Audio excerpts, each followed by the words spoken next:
और आगे बढ़ने से पहले देख लेते हैं आज न्यूज इन फोकस में कौन कौन सी खबरें रहेंगी, स्पेशल अटेंशन जिनको मिलेगा आज के पूरे शो में। फोकस में खबरें फटाफट अंदाज में देख लेते हैं। सबसे पहले बात होगी ऑफ कोर्स आज की हमारी कवर स्टोरी जो कि बम्पर जीडीपी के नंबर्स का करेंगे पूरा विश्लेषण। 8.4 जितने भी अनुमान थे उनसे कहीं ज्यादा जीडीपी के नंबर्स आए हैं। क्या कह रही है ये कहानी जीडीपी की? प्रधानमंत्री नरेंद्र मोदी ने भी इस पर रिएक्शन दिया है और ये कहा है कि ये भारतीय इकोनॉमी का दम दिखाते हुए आंकड़े हैं। करेंगे पूरा विश्लेषण और समझेंगे कि इन आंकड़ों के पीछे क्या एनालिसिस निकल कर आता है। साथ ही साथ बात होगी बाजार की भी। कल बाजार पर क्या वाकई में जीडीपी नंबर्स का रिएक्शन देखने को मिलेगा, अगर हाँ तो किस तरह का, और साथ ही साथ मौजूदा स्थिति बाजार की ये भी आपको बताएंगे और अनिल सिंघवी बताएंगे बाजार पर आपको आगे क्या स्ट्रैटेजी बनानी है। अनिल सिंघवी का पूरा एनालिसिस देखना मत भूलिएगा, आगे दिखाएंगे आपको शो में। साथ ही साथ कुछ दिनों से मुंबई एयरपोर्ट लगातार सुर्खियों में बना हुआ है। मिसमैनेजमेंट और ट्रैफिक की वजह से लगातार मुंबई एयरपोर्ट सुर्खियों में रहा है और अब खुलासा हुआ है कि मुंबई एयरपोर्ट का विलन है कोई और नहीं बल्कि चार्टर्ड प्लेन्स। जी हां, चार्टर्ड प्लेन्स कैसे मुंबई एयरपोर्ट पर कंजेशन, ट्रैफिक और मिसमैनेजमेंट के लिए जिम्मेदार है, आगे ये पूरी कहानी आपको बताएंगे। और साथ ही साथ बात होगी आपके अपने फायदे की। जी हां, इन्फ्लुएंसर हकीम तो खतरे में जान। आप आए दिन इन्फ्लुएंसर्स की ओर से लगातार सोशल मीडिया पर एक से बढ़कर एक हेल्थ टिप्स के बारे में सुनते होंगे। इस पर डॉक्टर्स अब नाराजगी जाहिर कर रहे हैं और सतर्क कर रहे हैं कि भैया इस तरह से आप किसी इन्फ्लुएंसर के झांसे में मत आइए, अपनी अकल लगाइए, डॉक्टर से सलाह लीजिए, उसके बाद दवा हो या डाइट बिना डॉक्टर सलाह के मत दीजिए। इन्फ्लुएंस के चक्कर में आए तो होगा नुकसान। आगे पूरी कहानी। और हमेशा की तरह आज का हमारा पोल कवर स्टोरी से जुड़ा हुआ, जैसे कि हमने बताया आपको कि जीडीपी नंबर्स की आज हम बात करेंगे, तो उसी से जुड़ा हुआ आज का हमारा सवाल, जीडीपी के बम्पर आंकड़े क्या लोकसभा चुनाव पर असर डालेंगे? अब चुनाव से ठीक पहले ये आंकड़े आए हैं, तो क्या ये जो दावे किए जा रहे हैं मोदी सरकार की ओर से कि भाई हमारे टाइम पर इकोनॉमी की ग्रोथ एक अलग स्तर पर है, पूरी दुनिया में मंदी है, हमारी जीडीपी ग्रोथ रेट जो है वो चौंकाने वाली है, तो क्या इसका फायदा मिलेगा? हाँ या ना में आपको जवाब देना है। और कोई आपकी राय है तो प्लीज़ कमेंट बॉक्स में लिखिएगा, हम आपके कमेंट को भी शामिल करने की कोशिश करेंगे आज के शो में। हमारे ये पोस्ट जो हैं वो तमाम सोशल मीडिया पेजेस पर खुले हुए हैं, आप जाइए, फेसबुक पर जाइए, एक्स यानी कि ट्विटर पर जाइए, इंस्टाग्राम पे जाइए, यूट्यूब पे जाइए, सब जगह आपको पोल मिलेंगे। हाँ या ना में जवाब दीजिए और जो भी रिजल्ट्स हैं बताएंगे आपको आगे, मिस मत कीजिएगा। और फटाफट अंदाज में देख लेते हैं टॉप न्यूज में वो तमाम खबरें जो सुबह से लेकर शाम तक रही सुर्खियों में।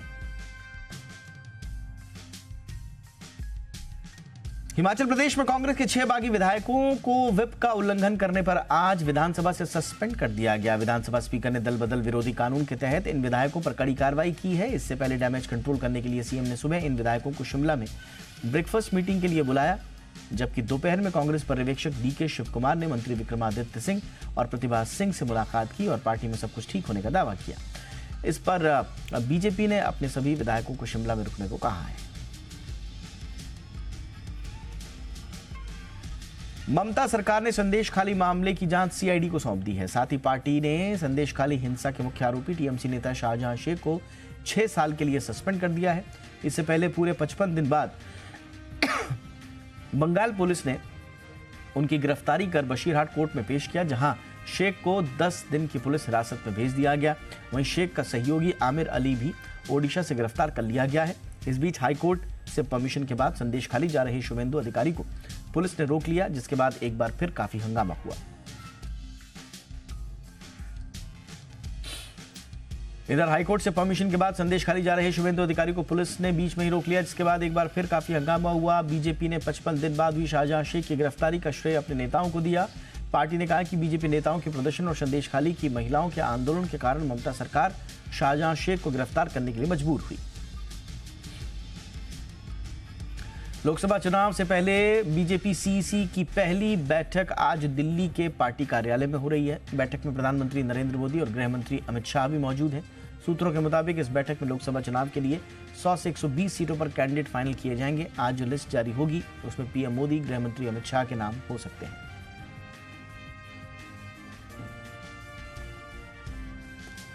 एविएशन रेगुलेटर डीजीसीए ने 80 साल के बुजुर्ग की मौत मामले में एयर इंडिया पर 30 लाख रुपए का जुर्माना ठोका है। आरोप है कि एयर इंडिया ने बुजुर्ग को प्लेन से एयरपोर्ट आने के लिए व्हीलचेयर उपलब्ध नहीं कराई। घटना 16 फरवरी को मुंबई इंटरनेशनल एयरपोर्ट की है। बुजुर्ग प्लेन से टर्मिनल की ओर पैदल आ रहे थे, उसी दौरान उनकी मौत हो गई। डीजीसीए ने एयर इंडिया को शो कॉज नोटिस भी जारी किया था। एयरलाइंस का जवाब आने के बाद डीजीसीए ने एयरलाइंस को दोषी मानते हुए उस पर जुर्माना लगाया है। महाराष्ट्र के उप मुख्यमंत्री देवेंद्र फडणवीस को जान से मारने की धमकी देने वाले शख्स को गिरफ्तार कर लिया गया है। सोशल मीडिया पर धमकी देने वाले शख्स को मुंबई की सांता क्रूज पुलिस ने गिरफ्तार कर लिया। आरोपी का नाम योगेश सावंत है, जिसे कोर्ट में पेशी के बाद 14 दिन की न्यायिक हिरासत में भेज दिया गया। कुछ दिन पहले महाराष्ट्र के मुख्यमंत्री एकनाथ शिंदे और उनके बेटे श्रीकांत शिंदे को भी जान से मारने की धमकी मिली थी।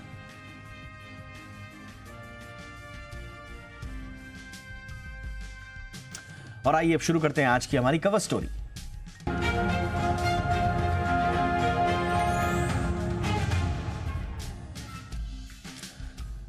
मुंबई एयरपोर्ट पर एयर ट्रैफिक की खबरें आपने सुनी होंगी। हालात ये हैं कि फ्लाइट लैंड कराने में घंटों का समय लग रहा है, लेट हो रही है। एयरपोर्ट पर ट्रैफिक के लिए बड़ी संख्या में लैंड होने वाली चार्टर्ड फ्लाइट्स जो हैं, अब उन्हें जिम्मेदार बताया गया है। इनकी वजह से न सिर्फ यात्री परेशान हो रहे हैं, बल्कि हजारों रुपए का जो फ्लाइट ईंधन है, लाखों का इनफैक्ट, वो भी बर्बाद हो रहा है। आज हम इसी अहम मुद्दे पर चर्चा करेंगे। क्या इसकी वजह है? क्या वाकई में जो चार्टर्ड प्लेन्स हैं वो इसके लिए जिम्मेदार हैं, और अगर वो जिम्मेदार हैं तो किस तरह से जिम्मेदार हैं, ये भी आपको बताएंगे।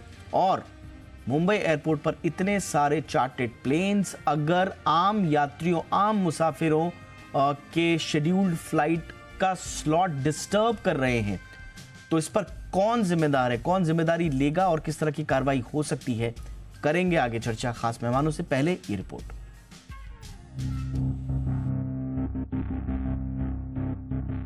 मुंबई की सड़कों पर ट्रैफिक जाम तो सबने देखा होगा, लेकिन अब मुंबई एयरपोर्ट के रनवे पर भी जाम लगने लगा है, क्योंकि इसकी बड़ी वजह है कॉर्पोरेट घरानों और बॉलीवुड की चार्टर फ्लाइट्स। हर दिन 100 वीआईपी चार्टर फ्लाइट्स की आवाजाही होती है। ऐसे में चार्टर फ्लाइट्स की वजह से रनवे पर टेक ऑफ के लिए लाइन लग जाती है। इस मुश्किल से निपटने के लिए सिविल मिनिस्ट्री ने मुंबई एयरपोर्ट पर हर घंटे 2 तय फ्लाइट्स को कम करने के निर्देश दिए हैं। लेकिन दिक्कत इस बात की है कि फ्लाइट कम करने से पूरी तरह से समाधान नहीं निकल पा रहा। मुंबई एटीसी को निर्देश दिया गया है कि वो चार्टर फ्लाइट्स मूवमेंट को नॉन पिक आवर में उड़ाया जाए, ताकि यात्री विमानों की आवाजाही पर असर न पड़े। मुंबई एयरपोर्ट पर ट्रैफिक जाम की एक वजह रनवे की कमी भी है। मुंबई रनवे पर रोजाना लगभग 1000 फ्लाइट्स की आवाजाही होती है, जिसके लिए सिर्फ 2 रनवे हैं। दोनों रनवे एक दूसरे को क्रॉस करते हैं। ऐसे में दोनों रनवे का इस्तेमाल एक साथ नहीं किया जा सकता। ऐसे में लैंडिंग में 40 मिनट से लेकर 1 घंटे का समय लगता है। इस कारण विमानों को आसमान में चक्कर काटने पड़ते हैं, जिससे हर फ्लाइट को 1,80,000 से लेकर 2,60,000 रुपए तक का ईंधन भी ज्यादा फूंकना पड़ता है। यही नहीं, विमानों के आसमान में चक्कर लगाने से मुंबई में प्रदूषण भी ज्यादा फैल रहा है। चार्टर फ्लाइट्स मूवमेंट की सबसे बड़ी दिक्कत यह है कि वो पंक्चुअल नहीं है। सिर्फ 30% चार्टर फ्लाइट्स ही समय पर लैंडिंग करती हैं, और बाकी 70% चार्टर प्लेन्स की लैंडिंग में देरी की वजह से आम पैसेंजर जहाजों के स्लॉट्स बुरी तरह से बिगड़ जाते हैं। हालांकि चार्टर्ड प्लेन के लिए मुंबई में जुहू एयरपोर्ट भी है, लेकिन वहां से छोटी चार्टर्ड प्लेन का मूवमेंट कराया जाता है। बड़ी फ्लाइट्स का movement Chhatrapati Shivaji Maharaj international airport से ही होता है। ऐसे में अगर रनवे की संख्या बढ़ाई जाए और जुहू एयरपोर्ट पर बड़े चार्टर्ड प्लेन का भी मूवमेंट हो, तो काफी हद तक इस समस्या का हल निकाला जा सकता है। ब्यूरो रिपोर्ट, जी मीडिया। खास मेहमान हमारे साथ जुड़ चुके हैं। शरद कौल साहब जुड़ चुके हैं हमारे साथ, पूर्व ज्वाइंट सेक्रेटरी हैं सिविल एविएशन मिनिस्ट्री से। बहुत बहुत स्वागत है डॉक्टर कौल आपका हमारे शो पर। हमारे साथ हैं परवेज दमानिया साहब, एविएशन एक्सपर्ट हैं। बहुत बहुत स्वागत है परवेज सर आपका भी हमारे शो पर। मैं कौल से आपसे चर्चा की शुरुआत करना चाह रहा हूं, और ये जो आज कहानी निकल कर आई है कि ये जो 100 से ज़्यादा चार्टर्ड विमान हैं, इनकी वजह से पूरा का पूरा स्लॉट गड़बड़ हो रखा है, और इनमें से भी 70%, 30% तो चलिए फिर भी पंक्चुअल हैं और टाइम पे अपना लैंडिंग कर दे रहे हैं, लेकिन 70% का कोई टाइम फिक्स नहीं है, और उसका इम्पैक्ट जो आम मुसाफिरों से जुड़े हुए जो प्लेन्स हैं उनके स्लॉट्स पर पड़ रहा है। सर, कैसे ठीक होगा ये? इसका जवाब तो खाली एयरपोर्ट अथॉरिटी ऑफ इंडिया दे सकती है, पर इसका एक मैं बैकग्राउंड देना चाहता हूँ। जी sir.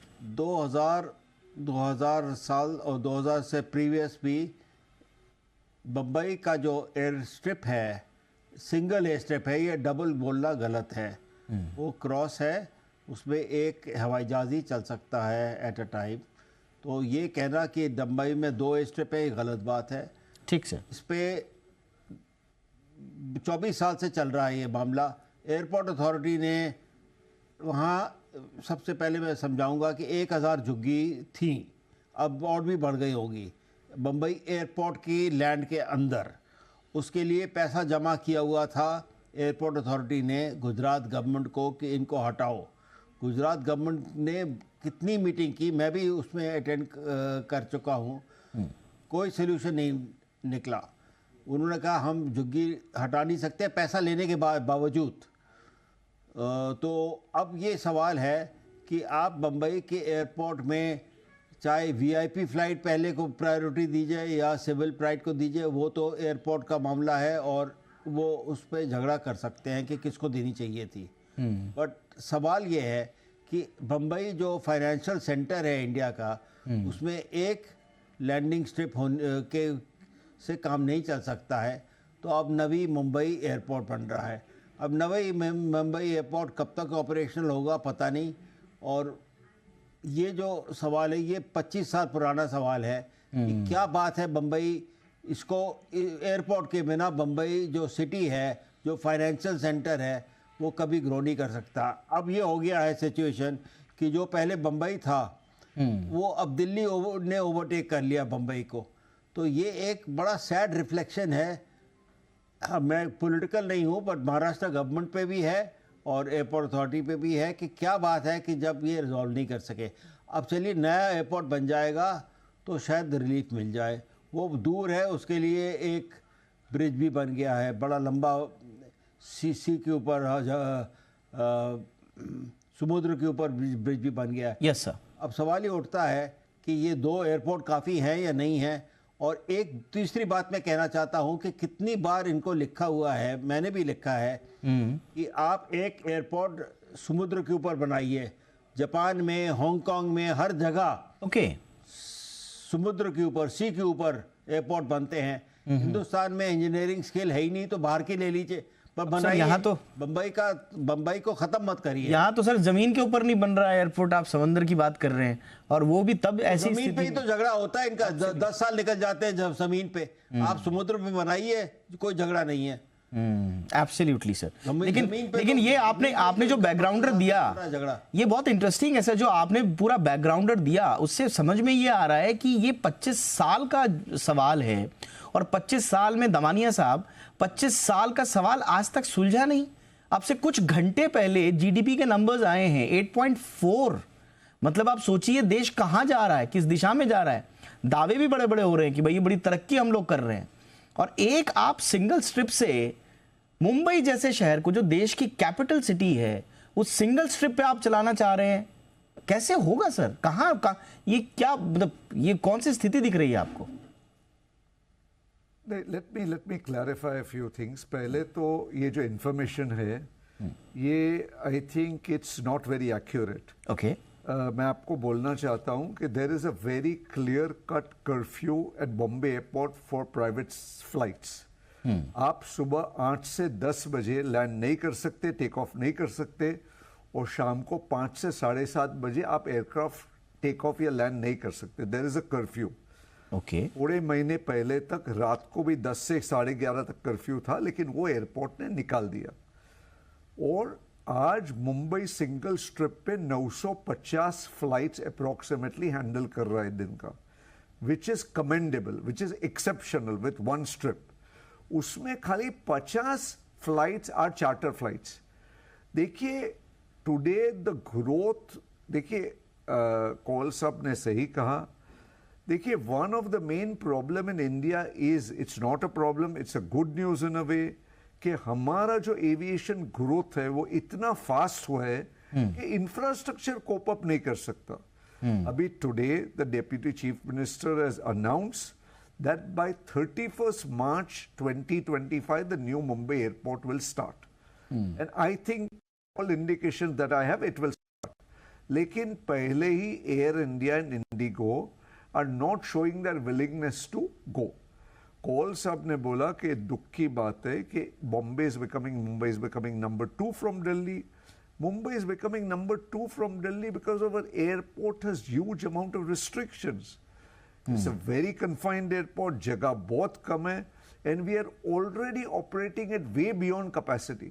Sometimes Bombay single strip is the most busiest airstrip in the world. ये stage है हमारा. इसीलिए गवर्नमेंट ने जो इनिशिएटिव लिया है, नवी मुंबई एयरपोर्ट बनाया है, बहुत बड़ी बात है. ये Atal Setu bridge is going to be the most biggest link between Mumbai city and the new Navi Mumbai airport. तो मुझे लग रहा है 1 साल तक अपने को ये सहना पड़ेगा. देखिए, charter planes are also important. They're part of the business. No, sir. They are important, sir. But what has been reported कि 70% आपके chartered विमान. It's wrong. It's wrong. आप कह रही हैं गलत है कि उनका वो टाइम पे लैंड नहीं कर रहे हैं. और उसकी वजह से उनका 900 हाँ जी सर. नहीं, गलत है ये. अगर मैं बोल रहा हूं, आप ऑफिशियल डॉक्यूमेंट देखिए मुंबई एयरपोर्ट का. Okay. There is a curfew between 8 to 10 a.m. in the morning. Curfew. You can't land and take off private jet.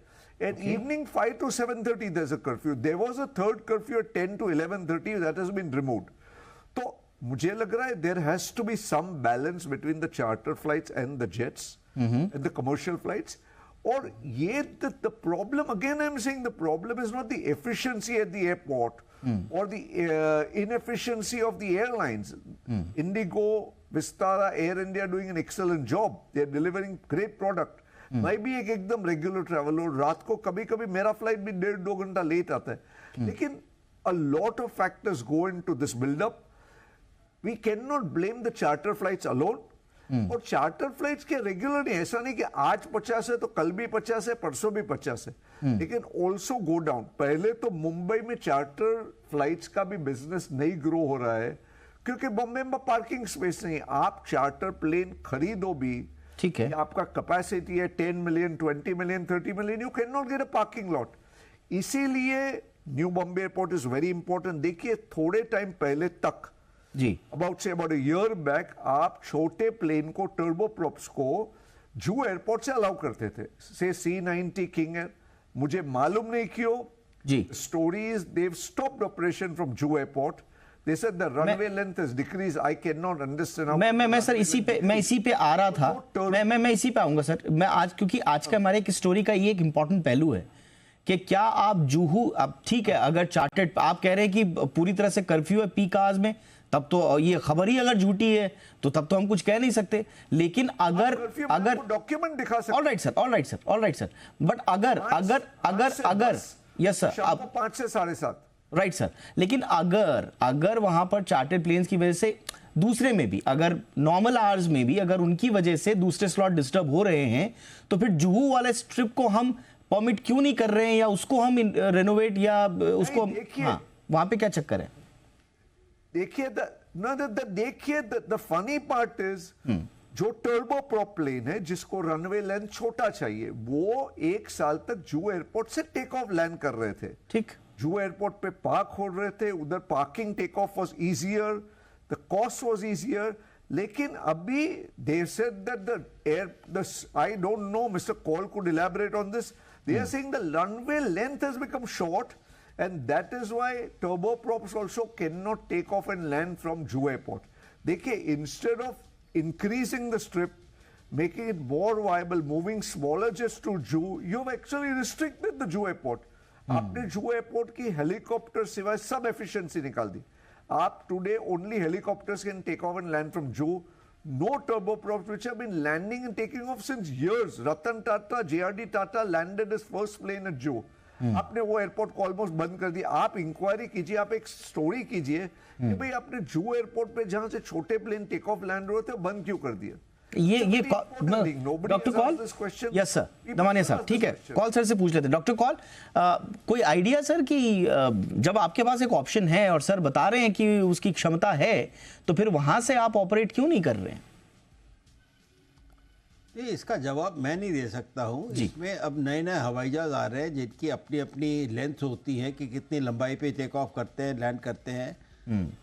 मेरे हिसाब से तो एयरपोर्ट अथॉरिटी ने सोचा होगा कि ये प्रॉब्लम है या और कोई प्रॉब्लम है। दिल्ली में जैसे सफदरजंग एयरपोर्ट है, जी। उसको बंद कर दिया है because security reason, prime minister का घर नेक्स्ट डोर है। तो कोई रीज़न होगा, मुझे उसके बारे में, जुहू के बारे में नहीं पता है। Alright sir. और ये मैं कहना चाहूँगा कि जुहू एयरपोर्ट खाली स्मॉल एयरक्राफ्ट के लिए है। आजकल स्मॉल एयरक्राफ्ट है पर ज़्यादा नहीं है। हम तो बड़ी बात कर रहे हैं कि बम्बई में एयरपोर्ट की बात कर रहे हैं। अब इसमें एक एयर स्ट्रिप है मुंबई एयरपोर्ट में। नया एयरपोर्ट कब बनेगा, कब तैयार होगा, सालों निकल गए हैं। अब पता नहीं, अब कह रहे 31 मार्च तक हो जाएगा, तो बहुत खुशी की बात है जी। पर तभी भी मेरे ख्याल में कम पड़ेगा। अभी इनको थर्ड एयरपोर्ट के लिए सोचना चाहिए अगर बम्बई को फाइनेंशियल, इंटरनेशनल फाइनेंशियल सेक्टर बनाना है। और उसके लिए बहुत सोच विचार की बात है। महाराष्ट्र गवर्नमेंट की बहुत ज़रूरत है बिकॉज 1 लाख झुग्गियाँ वहाँ खड़ी हुई हैं एयरपोर्ट के स्ट्रिप के नेक्स्ट। सब एयरपोर्ट का लैंड झुग्गियों ने लिया हुआ है। उसके लिए पैसा 25 साल से दिया हुआ है एयरपोर्ट अथॉरिटी ने। किसको दिया है? महाराष्ट्र गवर्नमेंट को। महाराष्ट्र गवर्नमेंट ने अभी तक रिमूव नहीं किया है। क्या बात है? पॉलिटिकल बात है तो पॉलिटिकल बात है, नहीं है तो अदरवाइज है। पर उसके ऊपर राइट सर, मीटिंग होती रहती हैं। यस सर, नहीं आपने सही कहा। ये ऑब्वियसली ये पॉलिटिकल रीजंस की वजह से ही इस तरह के अनिर्णय की स्थिति में रहती हैं सरकारें। लेकिन ये अब बहुत ज़्यादा हो रहा है, ये मुंबई वासियों के लिए दिक्कत हो रही है। लेकिन एक चीज़ सर, जो दमानिया साहब इनकार कर रहे हैं कि साहब चार्टर्ड प्लेन्स की गलती नहीं है, पीक आवर्स में तो कर्फ्यू रहता है, और वो बिल्कुल सही कह रहे होंगे, उनका अनुभव है इस सेक्टर में, तो मैं उनकी बात को झुटला नहीं रहा हूं, मैं उनकी बात को स्वीकार कर रहा हूं कि अगर कर्फ्यू भी है पीक आवर्स में, तो फिर पंक्चुअलिटी का इश्यू क्यों आ रहा है सर? स्लॉट डिसिप्लिन और स्लॉट वॉल्यूम्स इन चेक क्यों नहीं है? फिर कौन फिर गलती कर रहा है? Doctor call sir. नहीं, इसका जवाब मेरे पास तो है नहीं। गलती करने के लिए इंक्वायरी होनी चाहिए। एयरपोर्ट अथॉरिटी में अगर कोई कंसेशन दे देते हैं किसी को कि कोई वीआईपी फ्लाइट है, कोई बड़ा बिजनेसमैन है, कोई है, तो वो अलग बात है। पर अगर कर्फ्यू है तो कर्फ्यू को फॉलो करना चाहिए। मैं तो इसके बारे में और कुछ ज्यादा नहीं कह सकता हूं क्योंकि मेरे पास कोई इनसाइडर इन्फॉर्मेशन तो है नहीं। Right sir. किसको अलाउ किया, किसको नहीं किया और किसकी वजह से हुआ। ठीक है सर। दमानिया साहब, क्योंकि ये एयरपोर्ट अथॉरिटी ऑफ इंडिया के ऑफिशियल के हवाले से ये मीडिया में खबर छपी है, मैं इसको इस तरह मान के चल रहा हूं कि अगर पीक आवर्स में आपके कर्फ्यू हैं तो भी आपके नॉन पीक आवर्स में भी शायद डिसिप्लिन फॉलो नहीं हो रहा है और वहां पर ऑफेंडिंग चल रही है चार्टर फ्लाइट्स की ओर से। क्या इसको इस तरह से ले? नहीं साहब, मेरा क्या, what I am trying to say is the main fault is not the airlines, not the airport authority. It is किसी ने ये सोचा नहीं था इंडिया में कि ये तरह का ग्रोथ इंडिया में होगा एविएशन। एब्सोल्युटली। इसीलिए the Navi Mumbai airport should be our highest priority. Right sir. The growth, देखिए नवी मुंबई एयरपोर्ट पे प्रॉब्लम, मुंबई में प्रॉब्लम है, पूना में प्रॉब्लम है। Every city the growth is going exponential. Absolutely. अभी नेक्स्ट 5-6 साल में एक खाली इंडिगो और एयर इंडिया को मिला के लगभग 1000 प्लेन आने वाले। सोचिए ये प्लेन सब, आपको बोलूं, खाली आपको टेक ऑफ लैंडिंग का प्रॉब्लम नहीं है, parking is another serious problem. Parking है नहीं, इसलिए ग्रोथ इफेक्ट हो रहा है, इसलिए capacity effect. Got it sir. मुझे लगता है ये आपने बहुत सही आपने सही तरफ संकेत दिया। अगर 1000 विमान अभी और आने वाले हैं तो उनका स्थिति, उनको अकोमोडेट करने के लिए कहां से आएगा इंफ्रास्ट्रक्चर? अगर आप इस तरह से प्रोजेक्ट्स को लेट लतीफी का शिकार होते रहेंगे। कॉल सर तो कह रहे हैं कि दूसरा छोड़िए, अभी तीसरे एयरपोर्ट की आवश्यकता है, और अगर जमीन पर प्रॉब्लम्स आ रही हैं तो फिर समंदर पे बनाइए। तो इसके लिए तो राजनीतिक इच्छा शक्ति ही दिखानी पड़ेगी। ये इशू काफी बड़ा लगता है, लेकिन किस तरह से सॉल्यूशन निकलेगा इसका इंतजार करना होगा। बहुत बहुत शुक्रिया Damania sir. Doctor call, thank you so much sir. तो चुनाव से पहले देश की जीडीपी ने लंबी छलांग लगाई है। अक्टूबर दिसंबर तिमाही में देश का जीडीपी ग्रोथ सबके अनुमान से ज्यादा रहा। दिसंबर तिमाही में भारत की जीडीपी ग्रोथ बढ़कर 8.4% रही। इससे पहले सितंबर तिमाही में जीडीपी की ग्रोथ 7.6% थी। अनुमान था कि दिसंबर तिमाही में देश की जीडीपी ग्रोथ 6.6% रह सकती है, लेकिन ये आंकड़ा उम्मीद से काफी बेहतर निकला। आरबीआई ने इस दौरान यानी कि अक्टूबर दिसंबर तिमाही में 6.5% जीडीपी ग्रोथ रहने का अनुमान दिया था। इसके साथ ही FY24 यानी कि वित्त वर्ष 2023-24 के लिए जीडीपी ग्रोथ अनुमान 7.3% से बढ़ाकर 7.6% कर दिया गया है। इधर पीएम मोदी ने भी जीडीपी आंकड़ों पर एक्स पर पोस्ट किया है। उन्होंने लिखा है कि 8.4% ग्रोथ मजबूती दिखाता है हमारी अर्थव्यवस्था की। मजबूत जीडीपी ग्रोथ जो है वो इकोनॉमी की ताकत है। प्रधानमंत्री नरेंद्र मोदी ने यह भी कहा कि तेज आर्थिक विकास लाने के लिए अभी प्रयास जारी रहेंगे और 140 करोड़ भारतीयों का जीवन जो है वो बेहतर करने और एक विकसित भारत बनाने में इस तरह के आंकड़ों से मदद मिलेगी। आइए अब थोड़ा सा इसका विश्लेषण करते हैं और इस वक्त हमारे साथ सुनील कुमार सिन्हा जी जुड़ चुके हैं, जो कि प्रिंसिपल इकोनॉमिस्ट हैं इंडिया रेटिंग्स एंड रिसर्च के। डॉक्टर सिन्हा, बहुत बहुत स्वागत है सर आपका हमारे शो पर। सबसे पहला सर, 8.4 इसका अनुमान नहीं था सर, बट इसके आधार आपको क्या नजर आ रहे हैं और इन नंबर्स पर आपका विश्लेषण क्या है सर?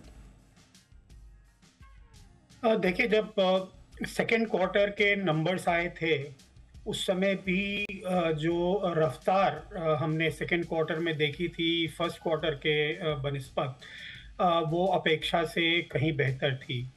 और थर्ड क्वार्टर में भी हम देख रहे हैं कि जो ओवरऑल ग्रोथ के नंबर्स आए हैं वो अपेक्षा से बेहतर हैं। तो ये एक चीज़ तो क्लियरली इंडिकेट कर रहा है कि जो अंडरलाइंग मोमेंटम है इकोनॉमी में वो अपेक्षा से ज़्यादा रफ्तार में है, और जिसकी वजह से अनुमान से कहीं ज़्यादा जो है ओवरऑल जीडीपी का ग्रोथ आ रहा है। अब अगर हम इस तिमाही जो थर्ड क्वार्टर के नंबर्स आए हैं उसके ऊपर नज़र डालें तो उसमें दो चीज़ें हैं। एक तो ये है कि जो मोमेंटम है वो साफ झलकता है खास करके इंडस्ट्रियल और सर्विसेज सेक्टर में, क्योंकि एग्रीकल्चरल सेक्टर का ग्रोथ नेगेटिव है थर्ड क्वार्टर में। उसके बावजूद भी अगर ओवरऑल जीडीपी नंबर इतने बेहतर आते हैं तो क्लियरली सर्विसेज और इंडस्ट्रियल सेक्टर में जो है अच्छी खासी ग्रोथ है और वो मोमेंटम प्रदान कर रहा है ओवरऑल जीडीपी पे। परंतु इसको थोड़ा सा अगर हम विस्तार में या विस्तृत तरीके से देखना चाहें तो इसमें दो चीज़ें उभर कर आती हैं। एक तो ये है कि जो जीडीपी के नंबर हैं पिछले साल के वो रिवाइज हुए हैं और वो डाउनवर्ड रिवाइज हुए हैं।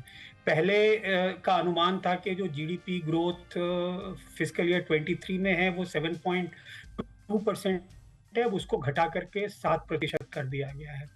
तो एक जो मोमेंटम मिला है वो तो बेस इफेक्ट की वजह से मिला है, और दूसरा जो मोमेंटम मिला है वो ये है कि जो इंडस्ट्रियल सेक्टर है वो अपेक्षा से कहीं बेहतर उसने परफॉर्म किया है।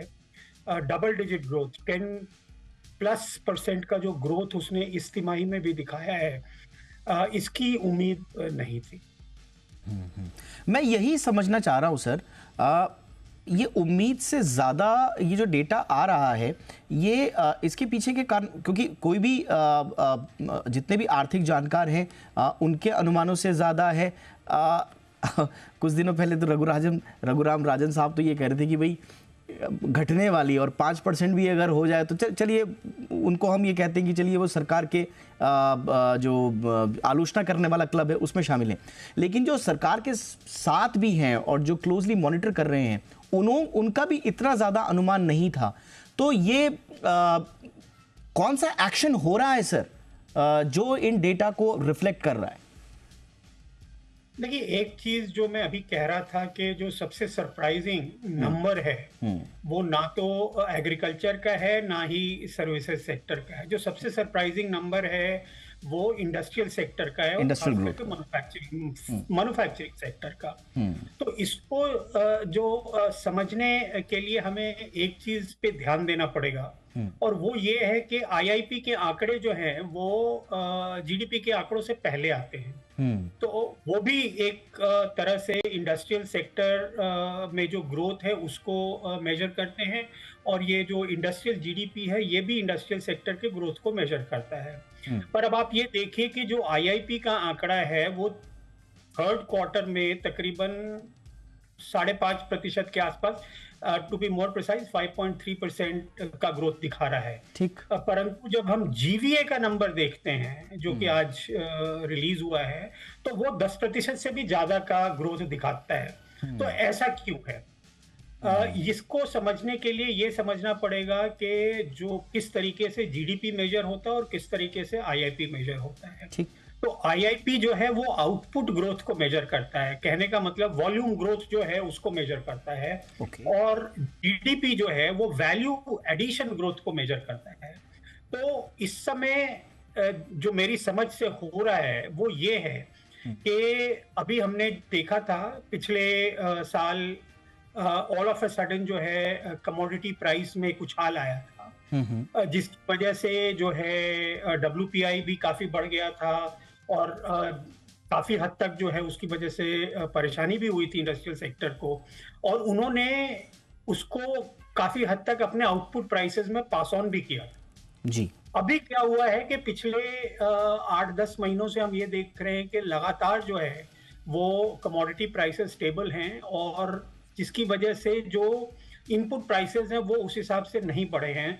परंतु जो कॉर्पोरेट सेक्टर है उसने वो इनपुट प्राइसेस में जो रिडक्शन या स्टेबिलिटी है उसको अपने आउटपुट प्राइसेस में पास ऑन नहीं किया। तो इसकी वजह से उनका जो output prices minus input prices है वो बहुत ज्यादा है, और वही वैल्यू एडेड यानी जीडीपी में वही चीज जो है वो आप कैप्चर करते हैं। अब इसका एक दूसरा पहलू आप ये देख लीजिए, इसी की वजह से जो है कॉर्पोरेट रिजल्ट्स जो है वो भी बहुत अच्छे हैं। और जो तीसरा जो इसका एक एंगल है वो ये है कि दो नंबर जो है आज के सीएसओ रिलीज में, एनएसओ के रिलीज में है, एक को हम जीवीए ग्रोथ कहते हैं और दूसरे को जीडीपी ग्रोथ कहते हैं। तो जीडीपी ग्रोथ जो है और जीवीए ग्रोथ में फर्क सिर्फ इतना होता है कि जीवीए में अगर आप नेट टैक्सेस जो है, मतलब टैक्स माइनस सब्सिडी को अगर आप इंक्लूड कर लें तो वो जीडीपी बन जाता है। तो आप ये देखिए कि जीवीए का ग्रोथ जो है वो most of the economist including हम लोगों का जो अनुमान था उसके आसपास ही है, परंतु जीडीपी ग्रोथ जो है वो हमारे अनुमान से बहुत ज्यादा है, और उसमें जो एक महत्वपूर्ण कंपोनेंट है वो ये नेट टैक्सेस का है, जो कि बहुत ज्यादा इस तिमाही में था, क्योंकि कॉर्पोरेट रिजल्ट्स अच्छे थे तो उन्होंने टैक्सेस ज्यादा दिए, और वो आपको गवर्नमेंट फाइनेंसेस में भी दिख रहे हैं। गवर्नमेंट इज कंटिन्यूअसली सेइंग कि हमारे जो टैक्स कलेक्शन है वो बहुत रोबस्ट है। ऑलराइट सर, Q3 FY 2024 के उसका जो ज़्यादातर अनुमान हमने देखा था वो 6 to 6.8% का जो प्रोजेक्शन था पहले का जो था। अब उसके पीछे के कई कारण जो हैं वो अर्थशास्त्रियों ने गिनाए थे। उसमें जो स्लो एक्सपेंडिचर पुश था, साथ ही साथ जो इंडस्ट्रियल ग्रोथ एक तरह से म्यूट की गई थी, और अनइवन मॉनसून का भी एक फैक्टर उसमें था। तो आपको लग रहा है सर कि ये सारे के सारे फैक्टर्स अब वापस आ गए हैं ट्रैक पे, अब इन फैक्टर्स का कोई रिफ्लेक्शन नहीं दिखेगा, या कुछ चुनौतियां अभी रहेंगी? चुनौतियां बिल्कुल हैं। अगर आप आज का जो नंबर है उसको डिमांड साइड से देखने की कोशिश करें, उसमें 3 बड़े कंपोनेंट होते हैं। एक होता है जिसको हम प्राइवेट फाइनल कंजम्पशन एक्सपेंडिचर कहते हैं, जो सीधा सीधा ये बताता है कि जो कंजम्पशन डिमांड है उसमें क्या हो रहा है। दूसरा जो जीएफसीएफ है जिसको ग्रॉस फिक्स्ड कैपिटल फॉर्मेशन कहते हैं, वो ये दिखाता है कि जो इन्वेस्टमेंट एक्टिविटी है वो कैसी है। और तीसरा कंपोनेंट जो है वो ये दिखाता है कि गवर्नमेंट फाइनल कंजम्पशन मतलब सरकार का खर्चा कितना हो रहा है। और चौथा जो है वो है एक्सपोर्ट्स माइनस इंपोर्ट्स। तो इसमें से अगर आप देखें तो जो गवर्नमेंट फाइनल कंजम्पशन एक्सपेंडिचर है वो थर्ड क्वार्टर में नेगेटिव ग्रोथ दिखा रहा है। कंजम्पशन डिमांड एक्सपेंडिचर है वो ग्रोथ दिखा रहा है बहुत नॉमिनल 3% के आसपास। जो एक्चुअली ड्राइव कर रहा है इकोनॉमी को वो है इन्वेस्टमेंट। और यहाँ पे एक चीज समझना जरूरी है कि जिस हिसाब से both union and state government का फोकस इस समय कैपेक्स के ऊपर है, कैपिटल एक्सपेंडिचर के ऊपर है, वो एक बहुत बड़ा कारण है जो कि सपोर्ट प्रदान कर रहा है ओवरऑल जीडीपी को। लेकिन अगर आप उसको इस तरीके से देखें कि कंजम्पशन डिमांड का कितना कंट्रीब्यूशन है जीडीपी को, या जो इन्वेस्टमेंट डिमांड है उसका कितना बड़ा कंट्रीब्यूशन है, तो इन्वेस्टमेंट डिमांड का कंट्रीब्यूशन इस समय तकरीबन 34-35% के आसपास है, और 57-58% जो कंट्रीब्यूशन है वो जीडीपी को कंजम्पशन डिमांड से आता है। तो आने वाले समय में लगातार ये उम्मीद करना कि गवर्नमेंट कैपेक्स ही जो है ग्रोथ को ड्राइव कर पाएगा वो बड़ा मुश्किल है, क्योंकि हमने इस साल भी देखा कि यूनियन गवर्नमेंट ने अपने बजट में जो है फिस्कल डेफिसिट को कम करने की तरफ कदम उठाया है, और ये धीरे धीरे जो है वो गवर्नमेंट के एक्सपेंडिचर को कैप करेगा इस उम्मीद में कि प्राइवेट कैपेक्स जो है वो शुरू हो जाए। अब वो तो आने वाला समय बताएगा, बट जो सबसे बड़ा कंपोनेंट है जो कंजम्पशन डिमांड है वो अभी भी उस तरीके से नहीं बिहेव कर रहा है जैसा कि वो प्री कोविड पीरियड में बिहेव करता है। प्री कोविड पीरियड का अगर आप एनुअल एवरेज देखें तो 12 से लेके 19 तक वो तकरीबन 6 से 7% की दर से ग्रो कर रहा था। तो वो एक चैलेंज रहेगा इकोनॉमी के। ऑलराइट सर, बहुत बहुत धन्यवाद सर, आपने वक्त निकाला।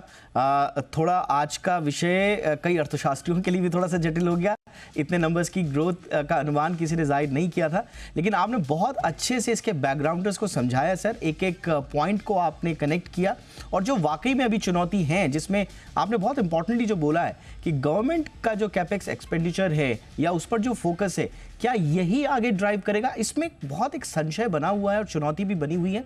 लेकिन देखते हैं सर आगे नंबर्स किस तरह से रहेंगे, समय समय पर आपसे बातचीत होती रहेगी। आज के लिए आपने वक्त निकाला सर, बहुत बहुत शुक्रिया। और साथ ही साथ में अब वक्त है हमारे दर्शकों की राय जानने का। आज हमने सवाल पूछा था, जीडीपी के नंबर्स जो हैं, जो बम्पर आंकड़े आए हैं, क्या ये लोकसभा चुनाव पर असर डालेंगे? तो देखिए 77% लोग कह रहे हैं कि बिल्कुल डालेंगे, और 23% लोगों का कहना है कि ये नहीं डालेंगे। स्वाभाविक है, जो 77% लोगों की राय है स्वाभाविक है, और प्रधानमंत्री नरेंद्र मोदी का इस जीडीपी के आंकड़े सामने आने के तुरंत बाद जो उनका एक्स पर पोस्ट था वो ये बता भी रहा है कि गवर्नमेंट अब पूरी तरह से तैयार है, मोदी सरकार इन नंबर्स को लेकर चुनावी मैदान में जाने की, कि किस तरह से रफ्तार के साथ जीडीपी का मोमेंटम बना हुआ है, और इसीलिए हमारे जो तमाम दर्शक कह रहे हैं कि चुनावों पर भी इसका असर पड़ेगा। चलिए आगे बढ़ते हैं, और ये थी आज की हमारी कवर स्टोरी।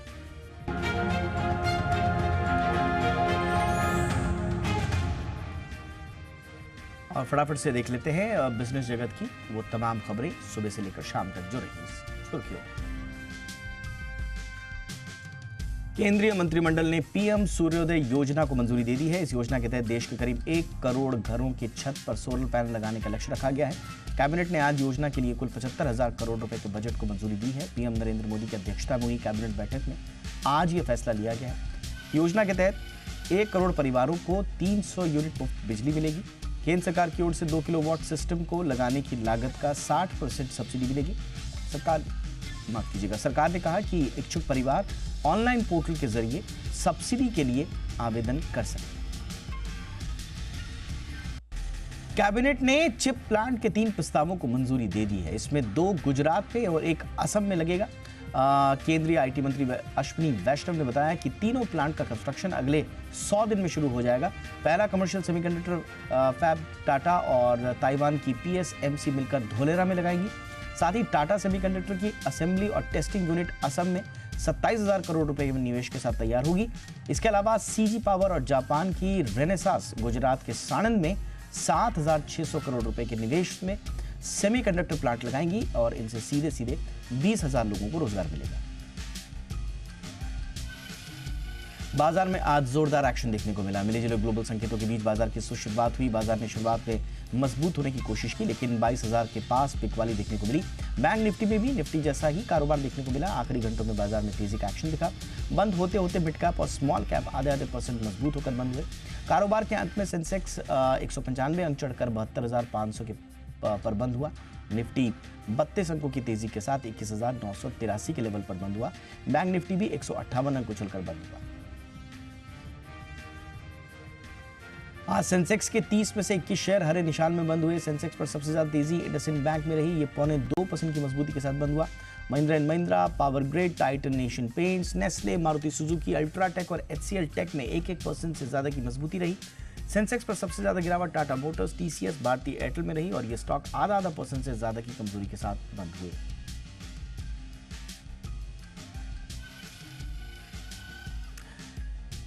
फिश मील, फिश ऑयल और फिश सॉल्युबल पेस्ट बनाने वाली कंपनी मुक्का प्रोटीन्स का IPO निवेश के लिए 29 फरवरी से खुल रहा है। कंपनी के IPO के जरिए 224 करोड़ रुपए जुटाने का लक्ष्य है। IPO का प्राइस बैंड 26 से 28 रुपए प्रति शेयर तय किया गया है। इस IPO में निवेशक 4 मार्च तक पैसा लगा सकेंगे। मंगलुरु की मुक्का प्रोटीन्स ने बताया कि IPO के तहत 8 करोड़ शेयर बिक्री के लिए जारी किए जाएंगे। ये कंपनी भारत के मछली प्रोटीन क्षेत्र में प्रमुख कंपनियों में से एक है। मल्टी स्पेशलिटी हॉस्पिटल चलाने वाली जीपीटी हेल्थ केयर के शेयरों की आज घरेलू मार्केट में एंट्री हुई। NSE पर इसके शेयरों की लिस्टिंग 215 के भाव पे हुई, यानी IPO में निवेशकों को 15% का लिस्टिंग गेन मिला है। हालांकि लिस्टिंग के बाद शेयर टूट गए। आखिर में करीब 8% की बढ़त के साथ 200 के भाव पर बंद हुआ। इस IPO को 8 गुना से ज्यादा सब्सक्राइब हुआ था। IPO के तहत 186 रुपए के भाव पर इसे शेयर जारी हुए थे। ये कंपनी ILS हॉस्पिटल ब्रांड के तहत मल्टी स्पेशलिटी हॉस्पिटल चलाती है और इसके अस्पताल पश्चिम बंगाल के साल्ट लेक, दमदम और हावड़ा के साथ त्रिपुरा में भी।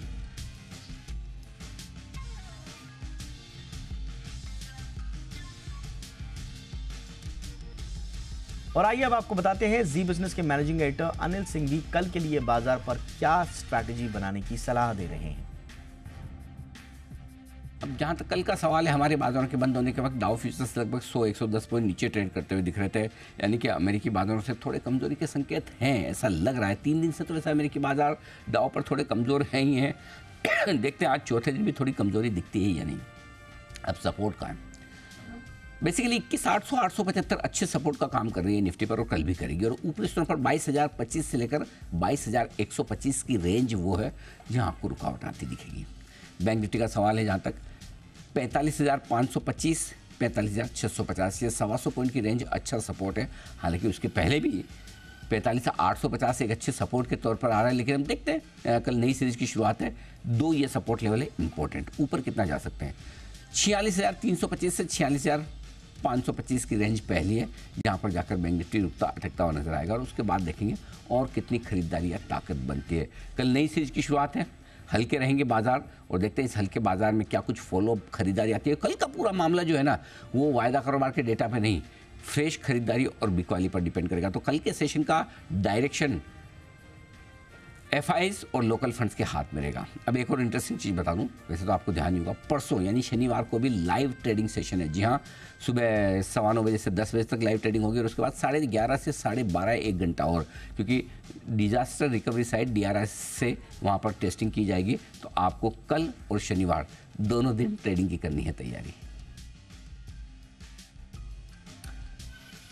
जीरोधा के CEO और फाउंडर नितिन कामत ने हाल ही में अपने स्ट्रोक अटैक की कहानी शेयर की तो सब चौंक गए। देखने में अब यह आ रहा है कि तब से ही सोशल मीडिया पर स्ट्रोक और दूसरी बीमारियों से बचने की सलाह देने वालों की बाढ़ आ गई। खासकर कई इन्फ्लुएंसर बिना किसी मेडिकल बैकग्राउंड के फिटनेस और ट्रीटमेंट की सलाह देने लगे हैं। डॉक्टर्स इस ट्रेंड को ठीक नहीं मान रहे और इस तरह के सोशल मीडिया पर दी जा रही सलाह से बचने को कह रहे हैं। डॉक्टर्स का क्या कहना है, जरा ये भी जान लीजिए। डॉक्टर्स का कहना है कि इन्फ्लुएंसर्स का सलाह देना खतरनाक ट्रेंड है।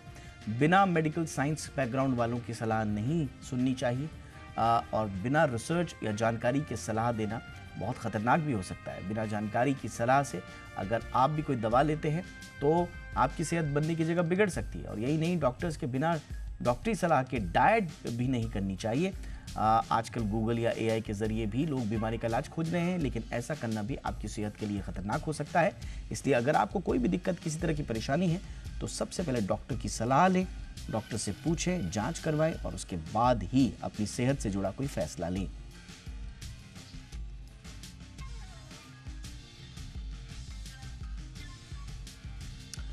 क्रिप्टो मार्केट में बढ़िया तेजी है और बिटकॉइन ने एक बार फिर $60,000 का भाव पार कर लिया है। इस तेजी की वजह क्या है, जानते हैं कुशल से। जी, तो बिटकॉइन 2 साल के बाद पहली बार $60,000 के पार अब जाते हुए दिख रहे हैं। अब आप देखेंगे तो पिछले 4 सेशन में बिटकॉइन में लगभग 18% की रैली हो चुकी है और बिटकॉइन में इस साल में अब तक 45% तक की शानदार बढ़त हमें क्लॉक इन होती हुई दिख रही है। इनफैक्ट बिटकॉइन समेत इथेरियम भी आप देखें तो अप्रैल 2022 के बाद यहाँ पर अपने हाईज लगाता हुआ दिख रहा है और तेजी की सबसे बड़ी वजह बन रही है जो ब्लैक रॉक की तरफ से ETFs लॉन्च किए गए हैं, बिटकॉइन ETFs। उसके बाद निवेशकों का भरोसा यहाँ पर बढ़ता हुआ दिख रहा है एंड वर्ल्ड ओवर आप देखिए तो यहाँ पर निवेश आते हुए दिख रहे हैं। इनफैक्ट 11 जनवरी के बाद बिटकॉइन ETFs में लगभग $5.6 बिलियन के इन्फ्लोज भी आ गए हैं और कुल डिजिटल करेंसीज का जो मार्केट कैप है वो अब लगभग $2.2 ट्रिलियन का पहुंचता हुआ दिख रहा है। अब आगे के लिए जो आउटलुक है बिटकॉइन को लेकर वो भी काफ़ी मजबूत है। एक्सपर्ट्स मानकर चल रहे हैं कि अप्रैल 2024 में बिटकॉइन एक नया रिकॉर्ड हाई बना सकता है। इसके और एक रीज़न भी है कि आगे होने वाली जो बिटकॉइन हाफिंग इवेंट है वो भी इस ग्रोथ के लिए एक बड़ा ड्राइवर या बड़ा ट्रिगर माना जा रहा है और इसी कारण से आप देखें तो बिटकॉइन इतने बढ़िया एक्शन में बनता हुआ नजर आ रहा है पिछले कुछ दिनों से।